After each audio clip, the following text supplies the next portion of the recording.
Bismillah ar-Rahman ar-Rahim. Alhamdulillah. As-salatu wa-salam ala Rasulullah wa ba'd. Assalamu alaikum wa rahmatullah.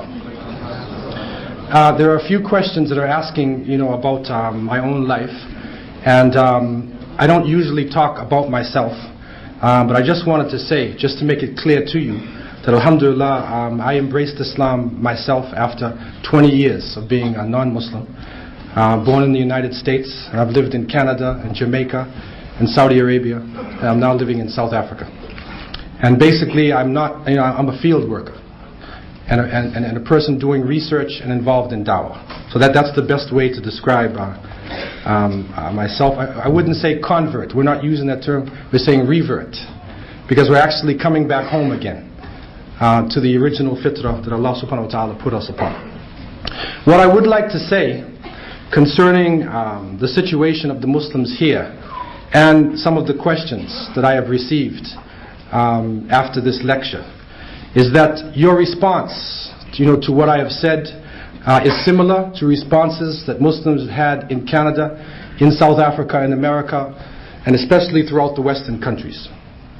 And that is that behind the veil of our outward Islam, we are in a great crisis. And we need to look at this in a positive way.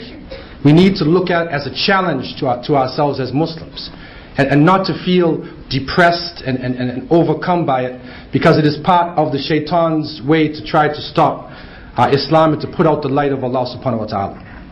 Abuse is a reality.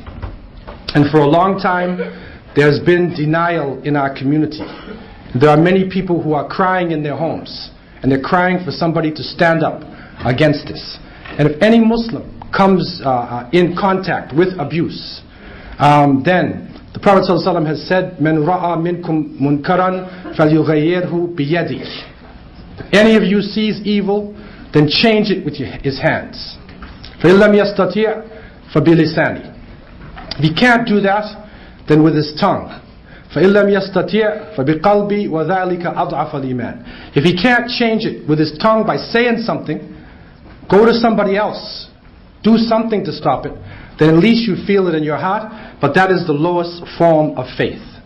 And so I want to open up the lines, especially with the brothers and sisters here in the Islamic organizations, and that those individuals who are interested to set up a social service center, a practical social service center, then inshallah in the future, if Allah gives life, I would be willing to return to sit with the brothers and sisters to go over the details about how to set up a functional social service center.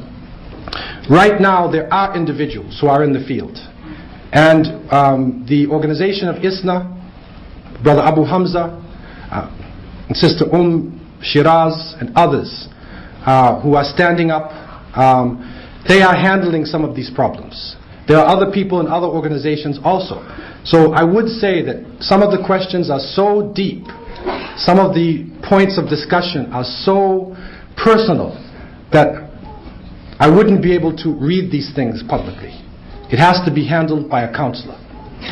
And so I would request that you call to the organization of ISNA, and if there are any other social service agencies, they should make themselves known. People who have these skills, they should come forward now to us and to the leadership to try to handle some of these problems. Another great area of questioning, which I believe that the study circles that are going on in the different Islamic centers, such as ISNA and other places, will handle, especially for the women in terms of their dress, is the fact that our dress of modesty, satul awra, covering the private parts, male and female, should be practiced in the masjid and outside of the masjid. It's not something that we do when we just make salat and then we transform, we become these transformers. But we should have one personality, just as we said for the youth, right? Bilal becomes Billy, right? Ali becomes Al, remember that? It can happen for the adults, where Muhammad can become Mo, and he can change up when he goes to the business, or she could change up also after she finishes making salah. And so it is recommended, Sheikh Nasiruddin al-Albani rahimahullah, who wrote a book, Hijab al-Mar'a al-Muslima, the hijab of the Muslim woman, is one of the best summaries with clear dalil to show the limits in terms of the dress. And it shows that it is permissible for a woman to expose her face and her hands. However, those women who are covering more than that, may Allah subhanahu wa ta'ala make it easy for them, and they are actually in line with the wives of the Prophet sallallahu alaihi wasallam, and it is permissible in Islam to do that. The clothing that we do wear, if we are covering our bodies, and if the man is covering from above his navel to below his knee, and especially in Salat he's covering over his chest, our clothing should not be see-through, and it should not be skin tight. You know this spandex generation that I was talking about, where people are actually covered up but they're naked. This is right in line with the hadith of the Prophet ﷺ, who predicted that these days would come. So it should not be skin tight. It should not be shining colors. It should not be. A woman shouldn't be having perfume and going outside, which is attracting to the men. And we should not be following along blindly and apishly after the styles of the Westerners or of the Kafirun. And really, East and West has ended now. It's global now. We shouldn't be following the non-Muslims in their fashions, but we should be strong enough to stick to our own fashions and our own styles, in a sense, pleasing Allah subhanahu wa ta'ala, and to be as simple and as humble as we can in our dress. Also concerning work, this is a question that is coming up constantly, and there may be different opinions that scholars have. The ideal situation, if we have our own territories and our own lands, is that basically the responsibility of providing for the family is really on the man. And so he is the one who is burdened to go out to work. We don't necessarily look at work as being a privilege, or work as being, the means of worth of an individual, because you go out and work in a factory. And so modesty has to be maintained. And those families where the man is basically taking care of the responsibility and fulfilling his rights, these are the families that have the most success. When the man takes part of his responsibility and he puts it on his wife, makes her go out to work, he forces her to go out to work, and then he comes home and he thinks he wants to be the king of the house. It doesn't work like that, because that was his responsibility. Nafaqah was on him. He was supposed to do it. But we have the case of a man who goes out to work and he comes back, his wife comes back at 4:30. She had to work. She goes to the factory. She arrives at 4:30. He arrives at 5:30. He kicks his feet up on the chair. Where's my food? Okay? Now she turns around. She's been listening to the women's liberation all day at the factory. And she says, you cook the dinner. And then it's World War III. So the problem developed. Why are you forcing her to go out to work? That's not her responsibility. Even if you look at Sharia, technically speaking, it's not even her responsibility to be doing household chores. If you really look into the Sharia, you'll find that. Now we know with a division of labor, more than likely she would be.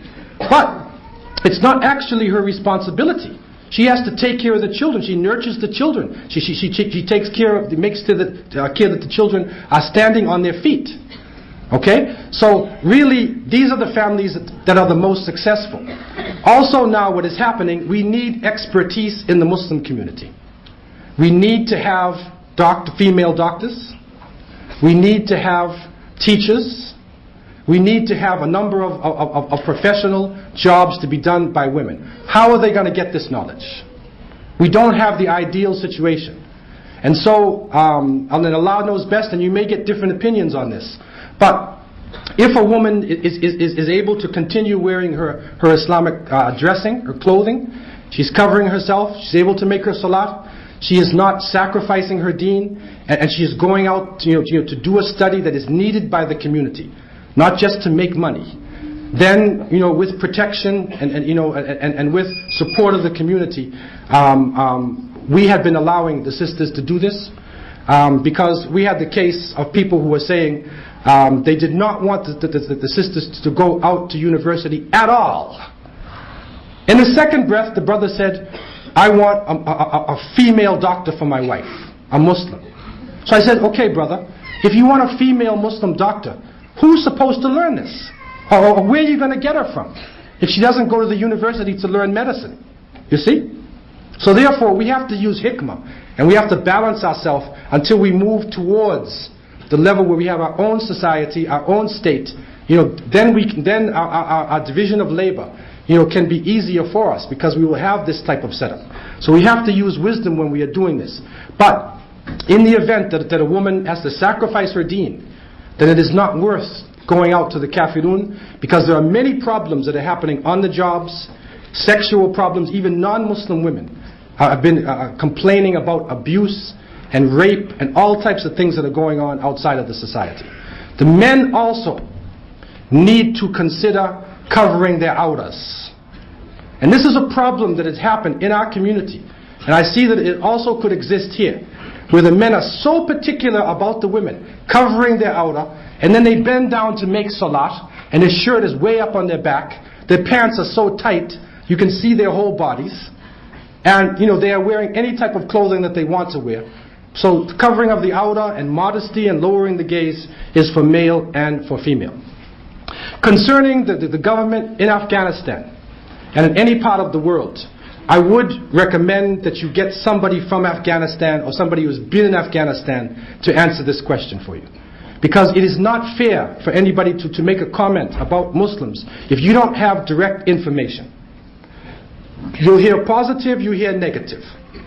We used to say in America, though, that if the CNN, if those people in so-called authority are against you, then you must be doing something right. You must be doing something right.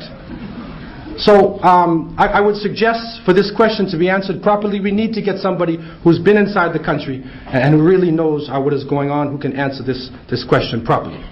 You'll notice that in terms of the war against Muslim women, I didn't go into details concerning what is happening with the West, because I think it is very clear to us in terms of the media attacks, in terms of physical attacks in France and other parts of the world, what is going on. We're seeing it all the time. But the struggle of the internal Muslims, that is the one that we haven't really brought out into the open. And so I pray that Allah subhanahu wa ta'ala would help us, because as we say in America, the cat is out the bag.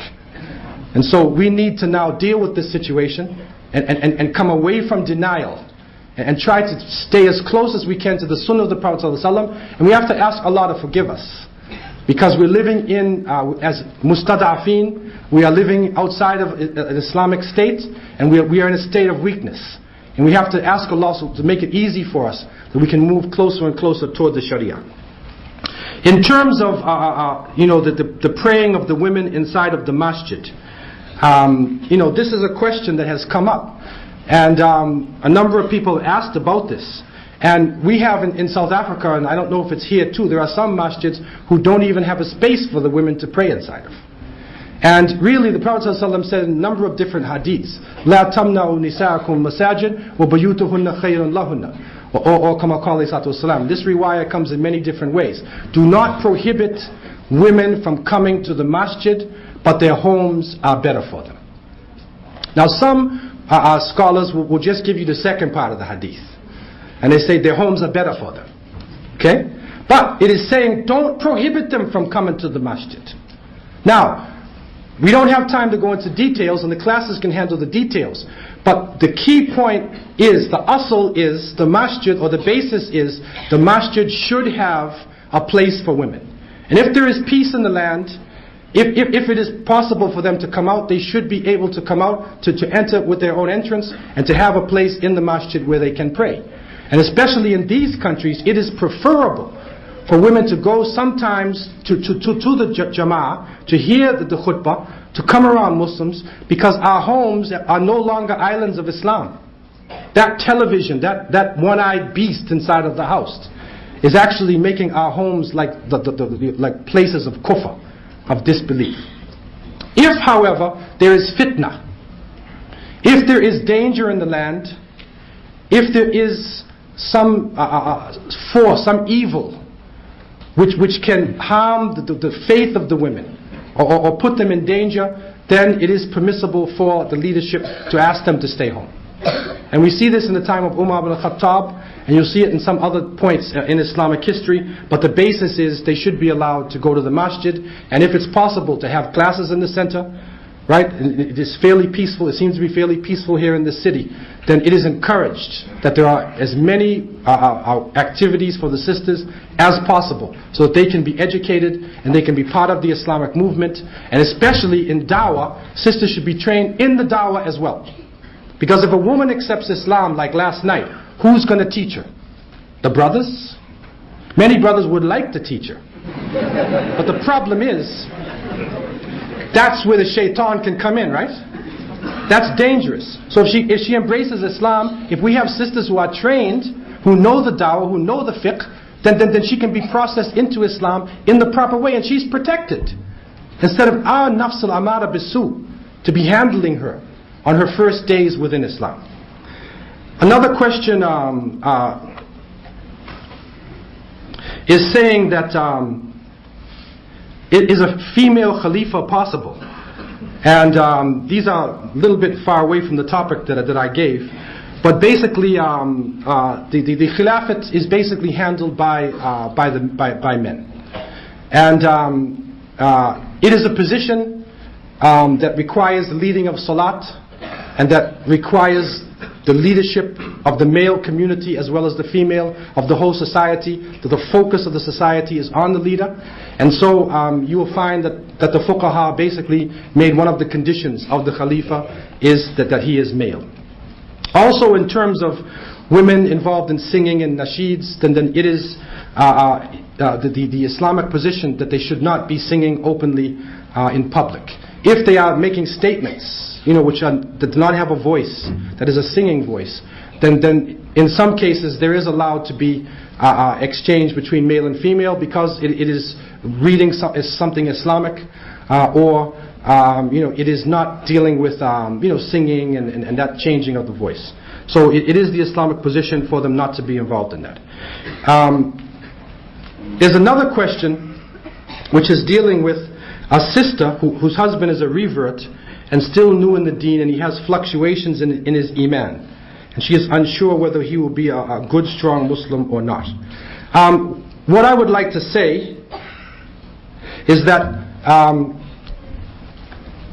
being born a Muslim isn't necessarily the criteria of success in this world. In some countries, some people believe that if you're born in a Muslim family, then you're a real Muslim. If you're not born in a Muslim family, then you're sort of like in one day and out the other day. Iman rises and falls. And all of us are subject to points where our Iman is high and points where our Iman is low. The Sahaba, radiallahu anhum ajma'een, were not Muslims. Umar ibn al-Khattab used to drink alcohol and torture Muslims. But he became one of the greatest Muslims in Islamic history. And so therefore it is not a criteria whether that person is born as a Muslim, whether he will be successful or a good husband. He has to be treated like anybody else. He has to be given nasiha, and if there is a continued problem with him, this is where the wali comes in. The wali in the marriage is not just to sign the contract and to give away his daughter or his sister or his niece or whatever it is. The wali should be watching that marriage. And if she's having a problem, call in the wali. Call in the imam.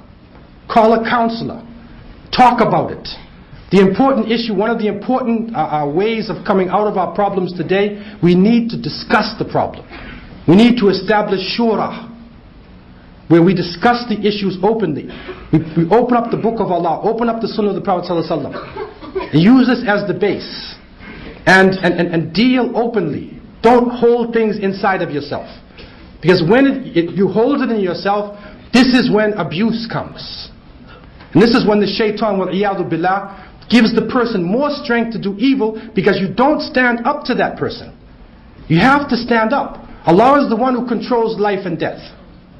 And the family members should remember, when you give your daughter in marriage, you're not giving her away and as though she's dead, she's gone. This is in Hinduism. They put the dot on the head and they're gone. This is not our concept. It continues on, the relation continues on. And you have to protect her. And if there is a sister who has accepted Islam and does not have a wali, the Prophet ﷺ said, As-Sultan wali man la waliya lah. That the sultan or the authority, the ruler, or the people in authority in the area should assign people who are married to be the walis for the sisters who are new Muslims. This is a very important institution that must develop in the community to protect them. So the family plays a role after the marriage. There was one brother who came from the Sudan actually, and he said that in his village, when the man, or his family, what they used to do if the man was going to marry somebody in their family, they bring him for dinner. And then he sits down with the men and she serves the food. Okay, so then his contact is made. Okay, so he sees her serving the food, and and the brothers and the father is there. After they're finished and the agreement is made, yes, he wants to marry her, yes, she wants to marry him, then the men take him and they beat him up.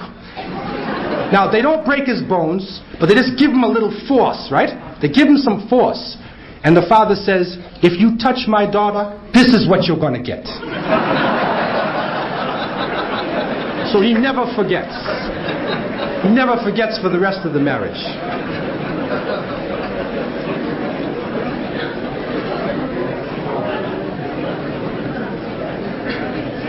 Western society tells us that polygamy in Islam is against the way of things. Please explain. This issue of ta'addud al-zawjat, of marrying more than one wife, a man marrying more than one wife, is something which is ma'loom, bid-darura. It's something we should know in Islam. It's a base. Allah subhanahu wa ta'ala has made it permissible for a man to marry 4 women. But the condition is justice. He must be able to do justice in the marriage. If he can't do justice, then he should only marry one. And so this is the basis in Islam, and this is not a point of discussion whether it is permissible or not. What is the point of discussion is whether the brothers are capable of doing it or not. And in many cases, unfortunately, they're not capable. And abuse has happened within our community.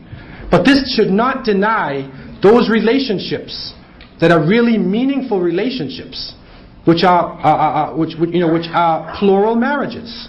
It is possible to have meaningful relationships, and we have to now move closer toward the Islamic model of things. At the same time, we have to be sensitive to the problems of the society, the economic problems, the psychological problems, the cultural problems, before a move like that is made. And this is where counselors come in. This is where marriage education comes in. What happens many times, we have the wrong concept of marriage when we go into the marriage. We also have our own cultures, and we expect certain things of a woman or a man in our cultures. But in another culture, it may not be like this. So we have to have marriage counseling. And it would be important to establish a service where the people sit with the imam or with somebody before they get married, and they're counseled before they actually go into the marriage. And try to understand something about the culture of the person who you're marrying. Is it permissible to take or give a gift for a woman who is not a close, or a lift for a woman who is not a close relative, alone in my car? The Prophet ﷺ said that if you're alone, if you go outside, if a man and a woman go outside together, then the third party is shaitan. So whether you're in a car or whether you're walking in the woods, whatever it is, the shaitan can penetrate your car, even if it is a BMW. He can penetrate it. So therefore, you should not be alone. Don't be alone. Always have the third party when you're carrying somebody who is not mahram, who is not within your close relationship. You mentioned that a woman should have their own property. In the case of separation, to have their own, here they will have 65% of the assets when the divorce comes on. Now, this may be a problem because now there's a difference between the Sharia law and the law in the society.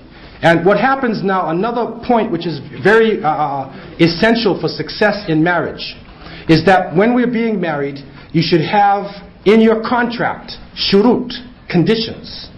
So you are allowed to write in certain conditions. And so what happened in some of our marriages is that the people wrote in the conditions that in the event of separation, our wealth would be divided up according to Islamic law. And so they put this with a lawyer as a condition, a legal condition that they signed for, an affidavit that they signed for before they got married, and that was, they were able to use that in Canada. I'm not sure whether that is possible here, but it is something that needs to be explored with a lawyer.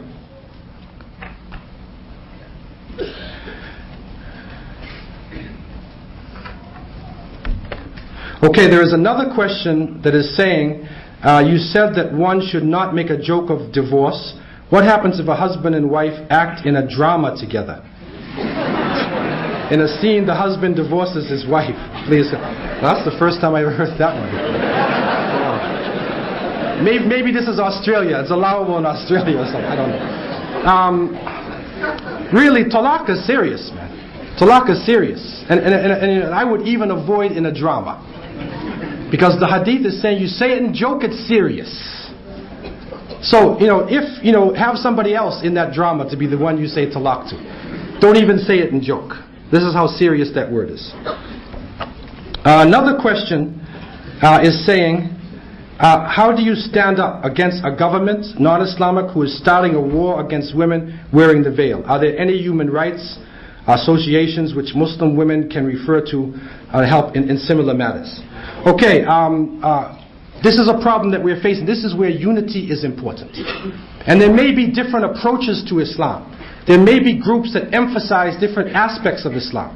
But we are all under Ahl Sunnah wa Jama'ah. Then we should be able to at least unite and have a major umbrella of organizations or imams who can come together and put the questions on the table and have unity for certain issues. And when it comes to any government attacking Muslims, the community needs to unite and go in the streets. Have your own lawyers. Have your pressure groups. There's a group in America called CAIR, C-A-I-R. And they are doing an excellent job in terms of if Muslims are having problems on the job, then this is an organization that has lawyers, it has public relations people. And so if, for instance, there is a statement of discrimination against Islam at a factory, then the CAIR will then contact the head of the factory and will complain to them and will demand that that statement be taken back and will threaten court action or demonstration. And it is proven to be highly successful within the society, because many times the reason why Muslims are under attack is because nobody will stand up for them. There's no organization to do that. So it is advisable for a defense organization to be set up, where Muslims can have that type of protection. And it's a legal thing, it's an open thing, it's nothing that has to be hidden, it's not an underground terrorist group that's going to blow up the building or anything like that. It's out front. Right? And it's very important to help our brothers and sisters. It says, brother, we have a problem when it comes to brothers taking their wives out. Can you comment on this issue? Well, really, brothers should spend more time with their families. And I know it's nice to be with the boys and to play ping pong and talk and whatever it is. But really it is a responsibility. It's a responsibility of the husband to spend some time with his wife and with his children. The Prophet ﷺ was the best example, right? He used to run races with his wife, especially Aisha radiallahu anha. He used to sew his own clothes. Can you sew, brothers? He used to sew. Right? He used to sweep the floor. Right? Play with children. Be part of the house. And he was receiving revelation from above 7 heavens. And so if he can do that, why can't we spend time? Quality time. Put it into your schedule to spend quality time with your family. And Allah subhanahu wa ta'ala, inshallah, will give you a great reward. Another question is saying, my sister was informed of her divorce to a solicitor without her knowledge of a divorce and even without a previous problem. How come an Islamic court in an Arabic country accepts this? Is this divorce halal? Okay, this is really something that needs to be handled. All of the details need to be handled. But the talaq, I mean, it should be, said. It is a lafz. It is saying it, and at least her wali, or herself, somebody should have heard this. But really, for the details of this, you really need to sit down with an imam, to really look at the situation and everything that is being involved.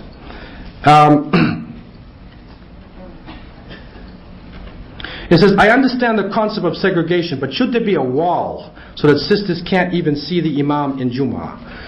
Really, to be honest with you, in the time of the Prophet ﷺ, there was no physical barrier. That was the best generation. Of course, they had taqwa and self-control. Now, according to the society, some people would have, a complete wall. Some people would have a half one, where the sister could see. From the top, she could see the imam, but it covers the bottom, right? In the masjid we had a section where sisters could be totally separated, and we had another half one where if they sit down, they could see the imam, but their bottoms were covered. Okay, that's one way out of it. In one masjid I was in, though, I found out what the problem was, man. Because I was wondering, why are these brothers, pushing this issue? We were in this place called the Jami Mosque, and the sister, somebody who's here from Toronto, knows what I'm talking. She's from the Jami Mosque. She's here tonight.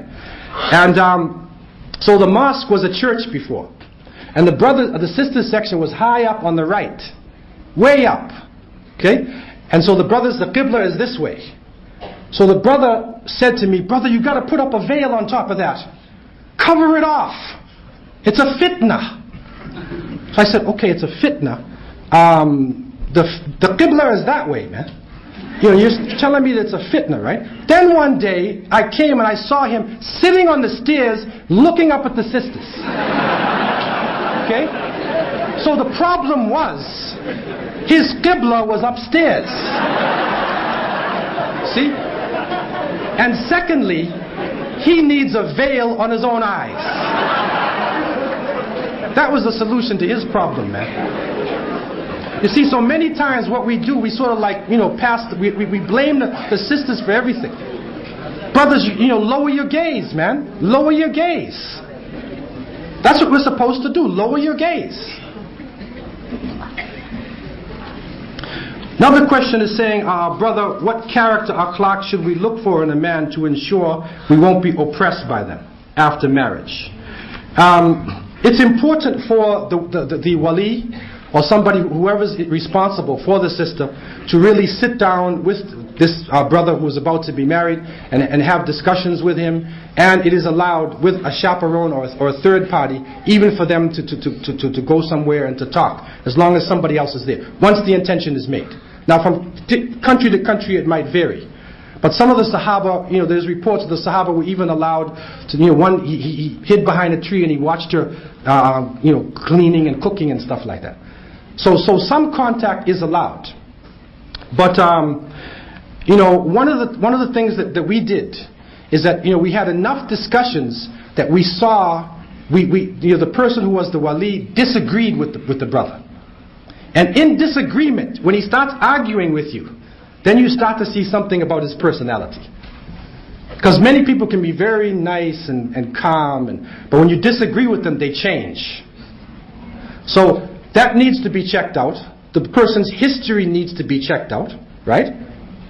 And you can't just say, oh, mashallah, tabarakallah, his hair is so nice and he says the hadith so nice. You can't do that, because you don't know the person's background. The Prophet ﷺ said, al-ajala min ash-shaytan. Haste is from the devil.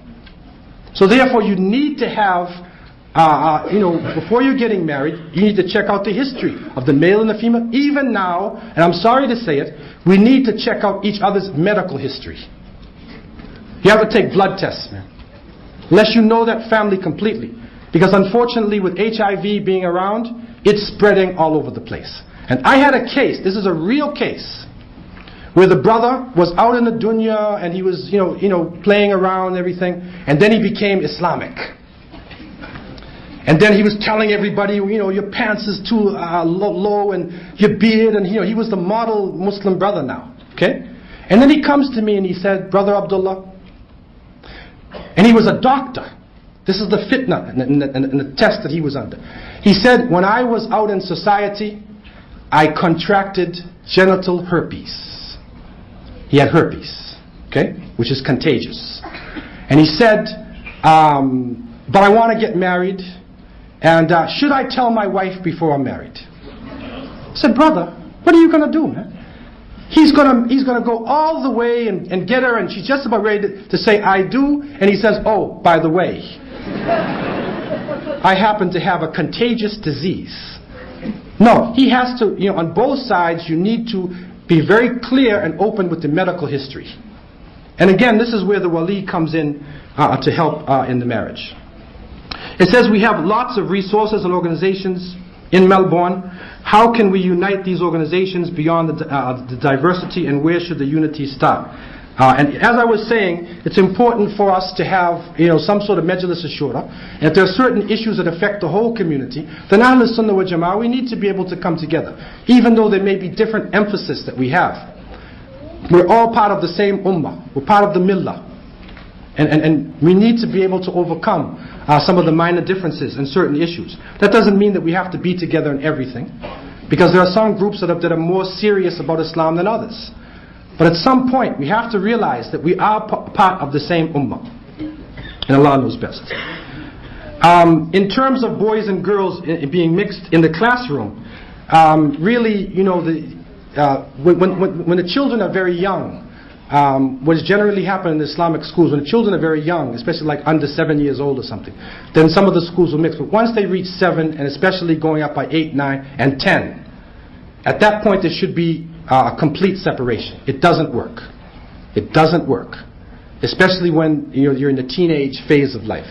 It does not work. And so the Islamic education, is like that. It gives us the freedom of being in the classrooms and not have to deal with the physical changes that each gender is going through at that time. It says, if your husband swears at your parents, what does the religion say about that? Or should you stay with him or not? Of course, he shouldn't be, doing that. It's not necessarily, of course, we have to see the gravity of the situation. It's not necessarily grounds for divorce, but it's a serious problem, and a counselor should immediately come in. Because something is seriously wrong. If he's disrespecting your parents, then how can he respect the woman herself if he disrespects her parents? Because she's part of the parents. And this concept that the woman or the man, or the woman especially, when she's married, he owns her now, like he owns a horse.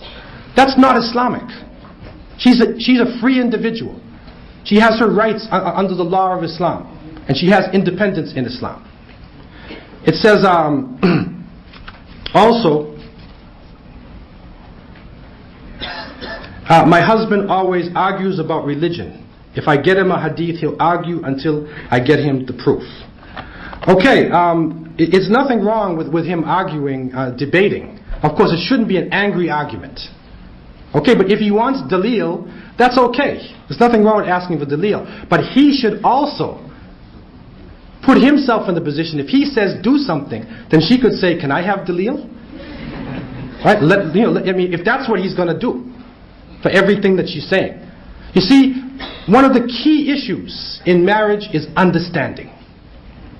If there is understanding between the individual, if you love each other for Allah, and not just because physical reasons, not just because we're in the same tribe, or he has a lot of money, or she has a lot of money.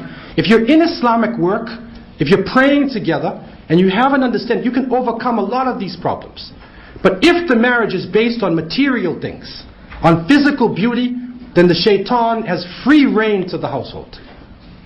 And so we all have to review our marriages and really try to come closer together. Do things together Islamically.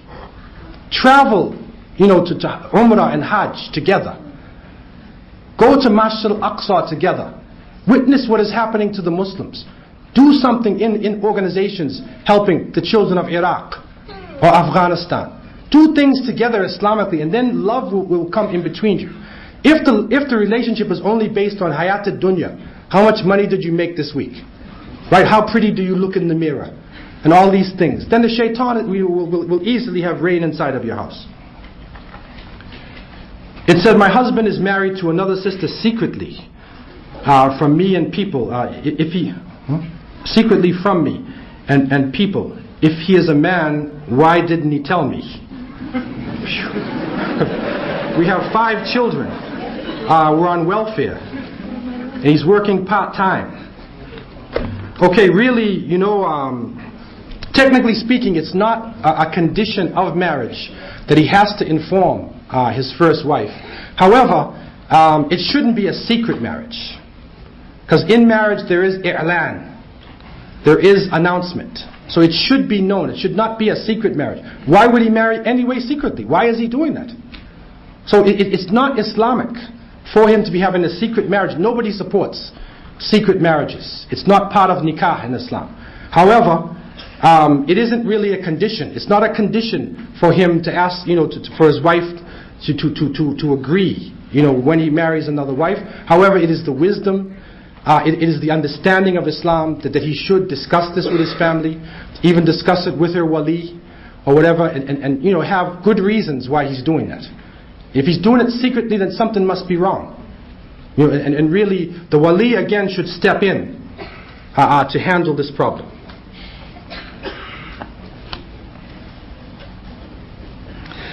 In terms of, there's a sister who knew somebody who recently was abused. And this is where I would advise you to contact the authorities, those in the organizations who are dealing with the Islamic issues. Okay, a lot of the questions are repeating themselves. It says, I'm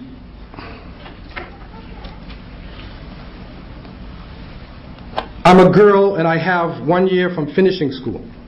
I want to go back to my country and not to stay in this country. I came without a mahram before and I don't have one now. Is it permissible? Okay, it is, if it is, it is the Islamic way that she travels with the mahram. Some cases there is a type of darura, a type of necessity that happens, where she could be taken to the airplane by somebody, and then the other people meet her on the other side of the airplane.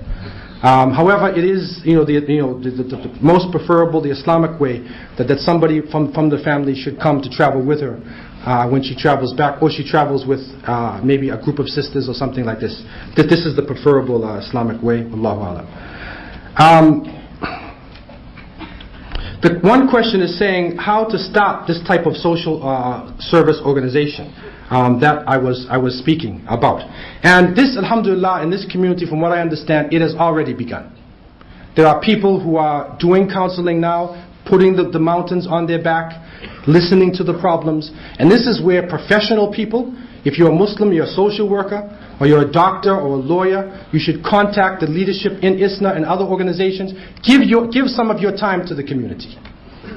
Some of the lawyers in our area would even give free counseling to some of the Muslims. Okay, some of the doctors would even give free care to some of the Muslims. We have to, dedicate some of our time to our community, because in many cases it was the community that helped you to get where you are. So professionals should come forward to deal with these problems, that are happening in our community. Also, in terms of generally in the dawah, I encourage that the brothers and sisters also to begin to, in an organized fashion. I know it's happening already. To try to work together. Alhamdulillah, the group in Islam has signs and they're coming out in the public, but this dawah needs to go openly, and we need to have more programs in the open and go even into the reservations to the Aboriginal people, and to spread this message to everywhere in this island, inshallah. The last point I wanted to make, this was a very beautiful statement that the brother has said, and I wanted to end with this. And the brother said, Assalamu alaikum, I am a man destined to change my ways. I have for too long thought wrongly about women. They are the jewels of Islam. I ask for forgiveness, and I promise to treat my wife as an equal. Nothing more and nothing less. And hopefully she won't use her Tai Chi on me.